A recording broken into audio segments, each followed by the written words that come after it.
Welcome to Mythos AI, your source for Cliff's Notes on complex subjects. Join Anna and Phil for yet another engaging conversation. Welcome to the Deep Dive.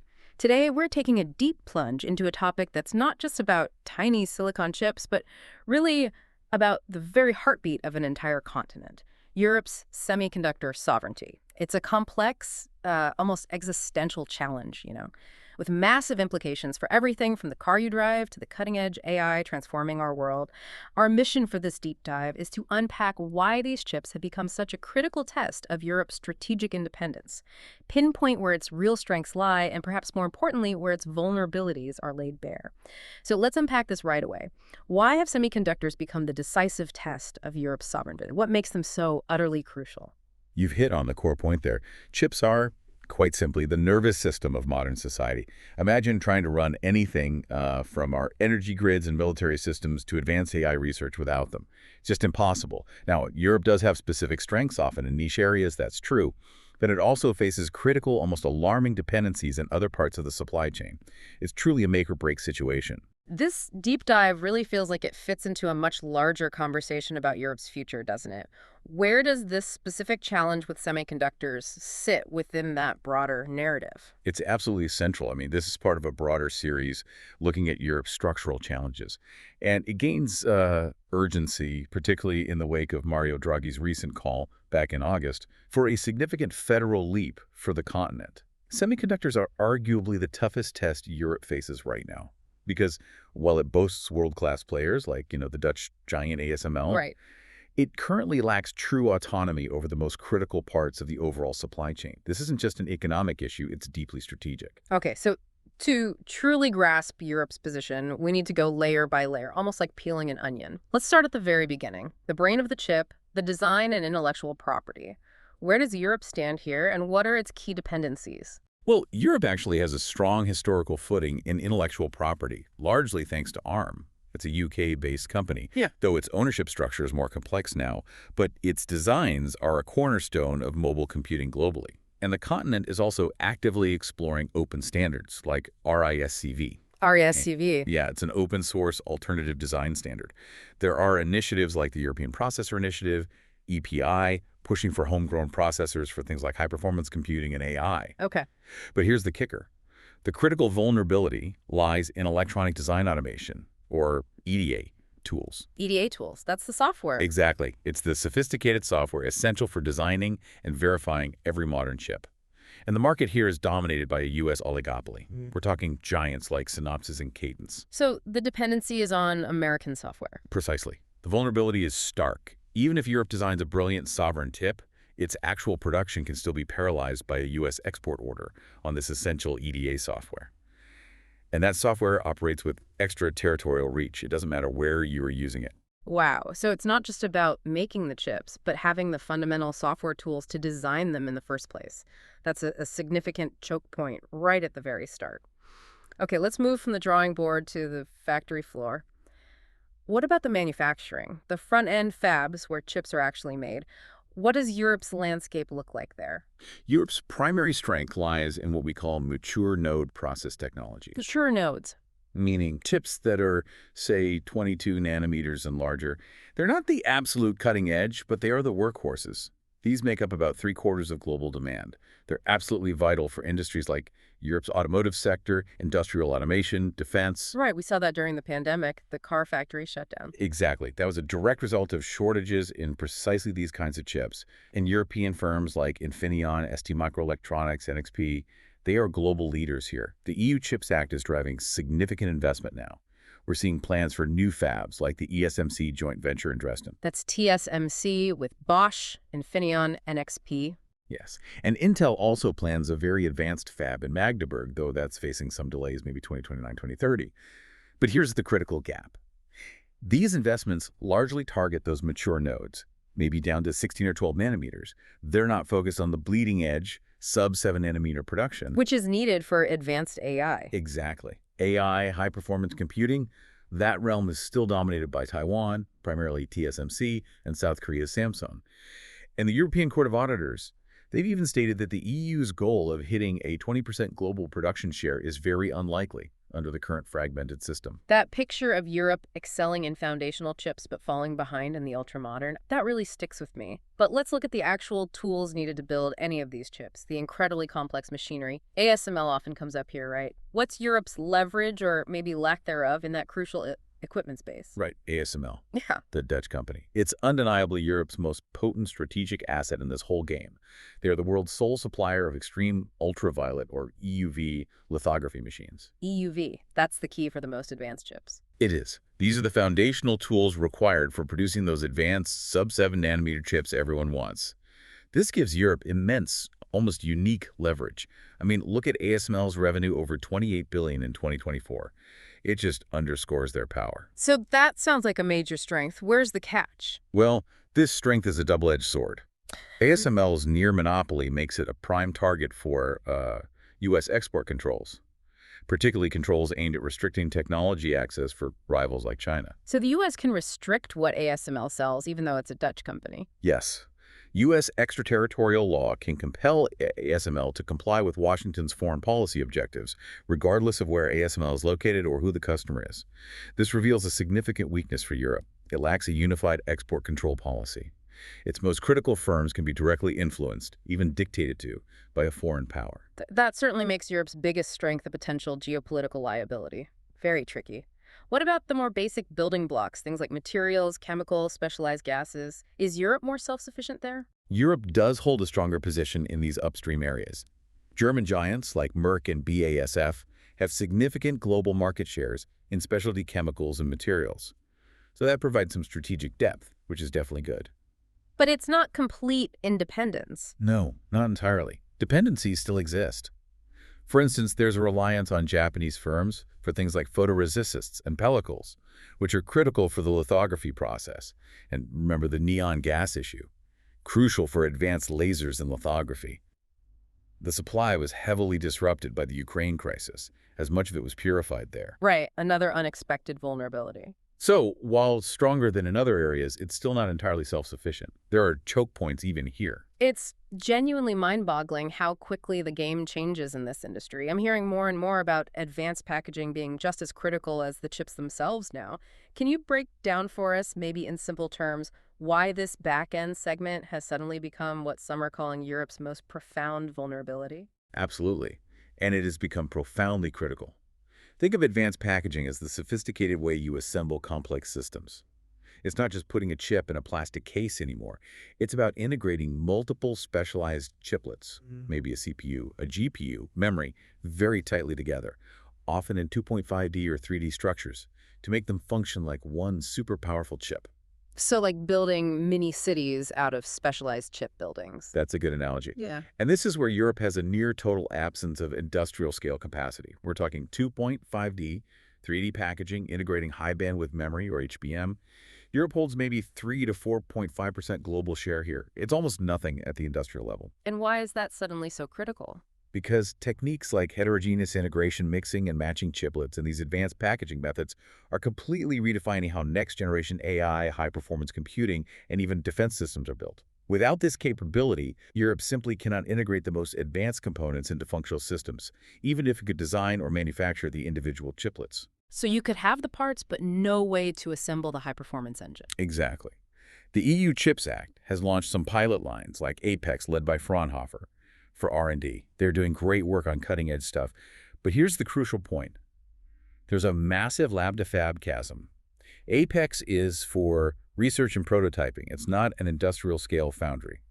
So Europe's world-class research ends up enriching foreign firms like TSMC and Samsung because they do have the industrial capacity to mass-produce these advanced packages. So Europe can research it, brilliant research maybe, but it can't mass-produce it at scale. Okay, if we connect this to the bigger picture then, how does memory, especially that HBM you mentioned, fit into this dependency for Europe's future, particularly in AI? Memory is another area of, frankly, complete dependence. Yeah. Europe relies entirely on a global oligopoly, Samsung and SK Hynix from South Korea, and Micron from the US for pretty much all forms of memory, DRAM, NAND, AMP. But within that, high bandwidth memory, HBM, has become the critical bottleneck for AI systems. Oh, HBM specifically. Think of HBM as a super fast, multi-lane data highway built right next to the AI processor.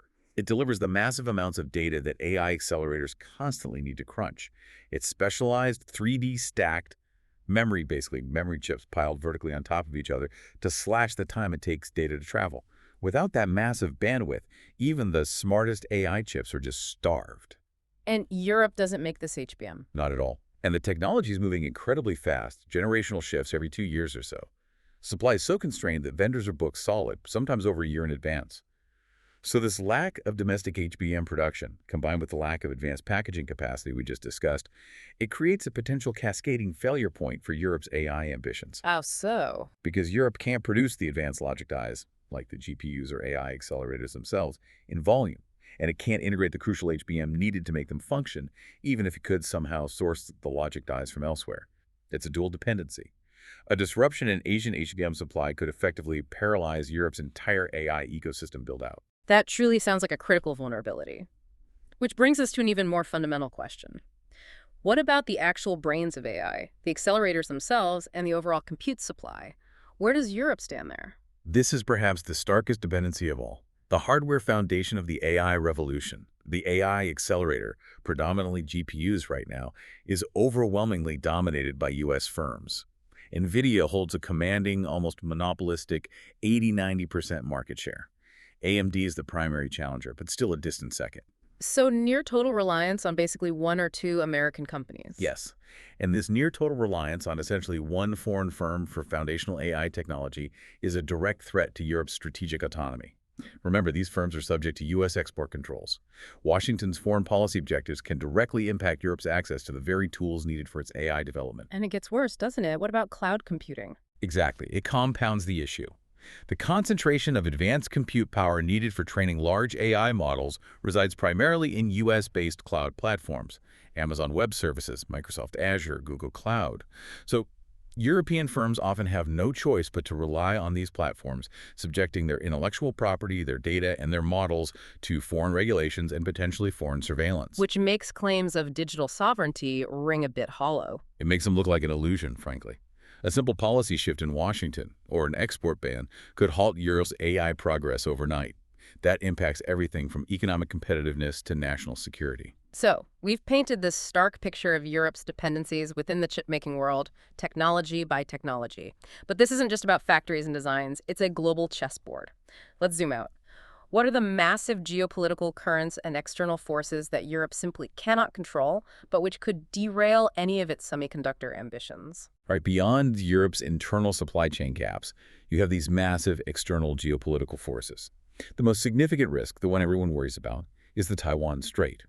Taiwan produces over 90% of the world's most advanced chips. So a conflict or blockade there Would cause enormous, almost unimaginable disruptions globally. The impact on European prosperity and security would be direct and severe. It's hard to overstate. And then, simultaneously, Europe is caught squarely in the middle of the ongoing U.S.-China tech war. trying to navigate between the two giants. Exactly. The U.S. uses export controls and its extraterritorial reach to maintain its technological lead, particularly trying to slow China's progress. China, in turn, responds with its own controls, maybe on critical raw materials like gallium or germanium. European firms find themselves forced to choose sides, often navigating conflicting regulations, highlighting this lack of strategic autonomy. Europe's industrial future ends up hanging in the balance, dependent on decisions made in Washington and Beijing. Okay, it's clear Europe faces massive challenges, with its future potentially held hostage by global events and foreign policy. Mario Draghi's recent speech in August offered a pretty radical blueprint to address this. Let's unpack some of his key proposals. How does he propose to tackle these issues, starting with the thorny question of financing? How do you pay for all this? Draghi's vision is bold, no doubt. It centers on using common EU debt instruments, borrowing collectively to finance these huge pan-European strategic projects.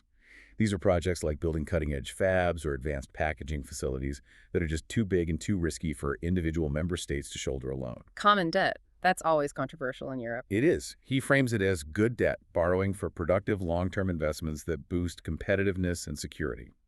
The precedent, of course, is the Next Generation EU Recovery Fund, which was a one-off joint debt issuance after the pandemic. And is there political appetite for more of that? Well, there's the traditional North-South divide on fiscal policy, sure. But a critical shift happened earlier this year, March 2025, when Germany, usually quite fiscally conservative, created a massive 500 billion off-budget fund, partly for defense and infrastructure in response to the new geopolitical realities. That signals a potential shift, a new fiscal reality perhaps. It might create a narrow political window for Draghi's proposals if the semiconductor crisis reaches the same perceived level of urgency as defense. It's a big if. That's a significant potential shift in thinking. What specific anchor projects does Draghi envision building with that kind of money? He calls for specific large-scale pan-European anchor projects. This includes, crucially, building industrial-scale advanced packaging hubs within the EU. Also securing sovereign capacity in those mature node chips, the ones vital for the auto industry and defense, to de-risk those sectors. So building the things Europe currently lacks or is dependent on. Exactly. But economically, these projects face serious headwinds. Building a state-of-the-art fab in Europe is estimated to be about 20% more expensive than building the same fab in Asia. Why so much more expensive? Higher costs for construction, labor, energy, water. A single advanced fab consumes as much water and energy as a small city. And Europe's energy costs are significantly higher than in the US or Asia right now. These economic frictions mean attracting and retaining these multi-billion euro investments relies heavily on public subsidies. We're seeing that already, right? With Intel in Magdeburg and TSMC in Dresden. Yes, those are concrete steps, absolutely. But they also highlight the sheer scale of public investment required and the ongoing challenges in making Europe competitive for manufacturing at the highest end. Okay, so building capacity is one thing. Right. But how does Draghi propose to secure access to those essential components Europe doesn't make, like the top-tier AI accelerators and that crucial HBM memory, the things that are bottlenecks right now? His proposal here is quite strategic. EU-level joint procurement. Joint procurement, like the EU did with vaccines. Similar principle, yes. Leverage the EU's enormous scale as a single market bloc to negotiate and secure access to these incredibly supply-constrained resources like NVIDIA or AMD GPUs and HBM capacity from the big memory makers. Basically, instead of individual countries or companies scrambling for scarce supply, the EU buys or books capacity collectively. That could give Europe more clout in the market. Potentially, yes. Initial steps are kind of already underway through things like the Euro-HPC joint undertaking, which buys supercomputers, and the proposed AI factories across the continent, collaborative hubs needing lots of compute. This approach could give Europe leverage against the dominance of NVIDIA and AMD and maybe help foster European alternatives to U.S. cloud providers over time, strengthening that digital sovereignty piece. Joint procurement sounds like a smart way to pool resources, assuming the political agreement is there. What about the talent pipeline and the research part? You mentioned Europe is strong in R&D. Absolutely. Europe's R&D capabilities are genuinely world-class. You have leading institutes like IMEC in Belgium, CELETI in France, Fraunhofer in Germany. They are driving incredible innovation. The EU Chips Act initiatives, like that Apex pilot line for packaging or the Chips for Europe initiative, they aim to scale this research, to bridge that gap from lab to fab. But the skills gap you mentioned earlier. That's the Achilles heel. All these ambitious plans are seriously undermined by a chronic skill shortage. The semiconductor industry globally needs something like 1 million new skilled workers by 2030. Europe alone faces a projected shortage of over 100,000 engineers and technicians in this field. Without a concerted pan-European talent strategy attracting, training, retaining people, all the industrial ambitions are fundamentally at risk. You can build the fabs, but you need the skilled workforce to design the chips and run the machines. A huge challenge. Now, Draghi also talks about single market guardrails. What exactly does that mean in this context of semiconductors? Sounds a bit like requisition. It's more about ensuring the strategy works efficiently across the whole EU. A core critique of Europe's current industrial policy, especially with chip subsidies, is that it risks becoming an internal subsidy race. Meaning countries just try to outbid each other? Exactly. Relying purely on national state aid for attracting these huge fab investments fragments the single market. It naturally favors member states with deep pockets like Germany or France, potentially leaving smaller states behind and undermining an efficient, truly continent-wide strategy. And Draghi wants to prevent that. His argument, essentially validated by that European Court of Auditors report finding the current CHIPS Act unlikely to meet its targets, is that these fragmented national efforts are just insufficient for a geopolitical challenge of this magnitude. You need guardrails, common rules or mechanisms to ensure fair competition, prevent wasteful subsidy wars, and allocate resources efficiently across the entire EU single market. Makes sense. Finally, a unified export control posture. How would Draghi's vision change Europe's stance in the global tech race, particularly concerning strategic assets like ASML? This goes back to the ASML vulnerability we discussed. The U.S.-China tech war really highlights Europe's lack of a unified voice or policy on controlling exports of sensitive technology. While the U.S. can effectively compel a European champion like ASML to comply with its foreign policy through extraterritorial laws, the EU's own stance is fragmented, often decided at national level, or reacting to U.S. pressure. So Draghi wants the EU to act as one. Yes, an integrated EU strategy would pool this leverage at the EU level. Instead of, say, the Dutch government being pressured individually over ASML, the EU as a whole could negotiate and implement a unified export control framework. This could transform Europe from being primarily a rule taker, reacting to U.S. decisions, into potentially a rule maker, or at least a stronger negotiating partner in the global technology race. It aligns with his broader vision of a more assertive geopolitical union that can actually project its own interests and protect its key assets. Draghi's vision sounds incredibly ambitious, maybe even necessary given the stakes. But let's be realistic, you touched on some obstacles. What prevents this grand vision from becoming reality? What are the deepest structural roadblocks? You're right to ask. The hurdles are significant, and Draghi's plan faces an uphill battle. Firstly, those state aid asymmetries we just mentioned. Even with guardrails, larger member states with deeper pockets will likely have an advantage in attracting projects, potentially leading to political friction and accusations of an uneven playing field. The internal politics. Always. Secondly, the pure economics of building and running fabs in Europe remain challenging. The huge upfront investment, yes, but also the ongoing operational costs, power, water, specialized labor, are just higher than in key regions in Asia or even the U.S. with its GPS Act subsidies. It raises that uncomfortable question: are these massive government subsidies just a temporary boost, or will European fabs need permanent support to stay competitive globally? That's a long-term fiscal commitment. A permanent subsidy burden. It's a risk. Thirdly, the skill shortage is not a quick fix. You can't train tens of thousands of highly specialized semiconductor engineers overnight. It requires long-term investment in education and attracting global talent, which is fiercely competitive. And U.S. influence. That remains a major factor. Fourthly, U.S. leverage, particularly through those EDA software tools, key intellectual property, and export licenses for specific equipment or technology, means Europe's autonomy will likely always be constrained to some degree by decisions made in Washington.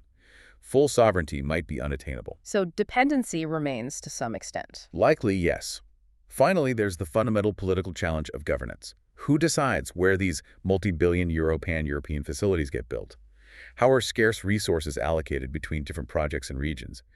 Without clear, strong, centralized decision-making mechanisms, which touches on sensitive national sovereignty issues, the whole strategy risks getting bogged down in political infighting, delays, and compromises that dilute its effectiveness. Okay, given these formidable challenges on one hand and the sheer urgency of the situation on the other, what are the possible futures for Europe in this semiconductor landscape? What scenarios could realistically play out? Broadly speaking, two distinct scenarios emerge, representing two very different paths for Europe. One is what we could call an integrated EU semiconductor strategy. This is essentially the Draghi vision becoming reality. It probably requires a major crisis, maybe a serious disruption in Taiwan, or a sudden technology blockade, something big enough to overcome the usual national resistance and inertia. Shock therapy, basically. Perhaps. In this scenario, you'd see genuine EU-scale financing, common borrowing, funding truly pan-European anchor projects. That means industrial-scale advanced packaging hubs get built within the EU. Sovereign, mature node capacity for critical sectors gets secured. Pilot lines like Apex would actually transition from just research into industrial-scale manufacturing. The EU would use joint procurement effectively to secure access to AI accelerators and HBM, gaining market leverage and fostering its own cloud alternatives. And the geopolitical stance. A unified export control posture would allow the EU to leverage assets like ASML strategically, transforming it from a rule taker into more of a rule maker. The outcome here is ideally genuine strategic autonomy for Europe in critical technologies, de-risking key industries, and making it a much more credible geopolitical union on the world stage. That's the optimistic scenario. Okay, and the alternative? The alternative is the fragmented status quo. And frankly, this might be the more likely path if political inertia, national interests, and institutional resistance persist. In this scenario, Draghi's vision is largely rejected, or it gets watered down into a series of piecemeal, uncoordinated national policies and subsidies. The subsidy race continues. So no real change from today. Pretty much. Crucially, no industrial-scale advanced packaging hubs would be built in Europe. No effective joint procurement for critical AI compute would be established. Efforts would remain confined mostly to research pilot lines, never really bridging that critical lab-to-fab gap at scale. Europe's deep strategic dependencies on U.S. software, Taiwanese manufacturing, Asian packaging and memory, and U.S. AI accelerators would persist, or even deepen. And the consequences. Europe would remain fundamentally a rule-taker, and perhaps increasingly a spectator, in global technological shifts and geopolitical maneuvering. Its industrial competitiveness in key future sectors would likely wane. Its AI future would remain subject to the decisions of foreign governments and corporations. It's a path towards arguably managed decline and a loss of global relevance in the areas that matter most for the 21st century. So we've covered the technology, the geopolitics, the potential solutions, and the stark choices. What does this all ultimately mean for us, for you listening, as we consider Europe's place in this rapidly evolving global order? What's the bottom line here? The bottom line is that semiconductors have truly become the operating system of European power, competitiveness, and security. Without developing domestic industrial-scale capabilities, especially in those critical choke points like advanced packaging, and without securing a sovereign or at least reliable supply of AI accelerators and HBM, Europe's ambitions for genuine strategic autonomy, well, they remain largely an illusion. Draghi's federalist vision, using common debt for massive targeted investment and asserting EU-level coordination, is undoubtedly radical by European standards, yes. But given the scale of the challenge and the findings of bodies like the European Court of Auditors that current fragmented approaches are very unlikely to succeed, it starts to look like a proportionate, perhaps even necessary response. Europe faces a clear and potentially irreversible choice in the coming years. So the question I think for you to consider is, does Europe actually possess the collective political will to make that bold, perhaps uncomfortable federal leap that seems necessary to secure its own technological and industrial future? Or will inertia and national interest prevail, leaving it permanently dependent on others for the fundamental chips that will power its tomorrow? Thanks for listening to Mythos AI. Stay tuned for more concise insights. And remember to hit the like button and subscribe for future episodes.